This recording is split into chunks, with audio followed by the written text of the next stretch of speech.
এত ছটপটে আমার মেয়ে, সারাক্ষণ তো মানে খেলাধুলা তো করে, মারপিট করে, এত কথা বলে, কিন্তু আজকে আমার মেয়েটা একদম ঝিমিয়ে পড়েছে। ওর শরীরটা ভীষণ খারাপ খারাপ লাগছে, শরীরটা দুর্বল লাগছে, ওর মুখটা দেখেই বুঝতে পারছো। তোমার শরীর খারাপ লাগছে, দেখেছো? একটু জ্বর জ্বর মনে হচ্ছে, নাহলে ও এমনি এত খেলা করে, এত করে, সেখানে ও পুরো ঝিমিয়ে পড়েছে। হালকা জ্বর জ্বর মনে হচ্ছে, সর্দিও হয়ে গেছে হুট করে, জানি না, মনে হচ্ছে ওয়েদারের জন্য এরকমটা হয়েছে।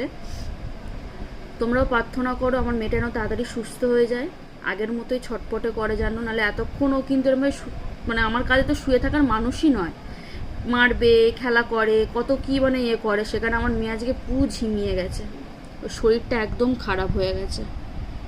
তাড়াতাড়ি দেখি খাইয়ে ঘুম পাড়িয়ে দেবো, জানি না রাতে কি হবে, এখন 10টা বেজে গেছে। খাইয়ে দেখি একটু শুইয়ে দিই, নাহলে এতক্ষণও ঘুমায় না, ও কিন্তু খেলা করে, কিন্তু সেখানে ওকে আজকে ঘুম পাড়িয়ে দেবো খাইয়ে, দেখি কি হয়।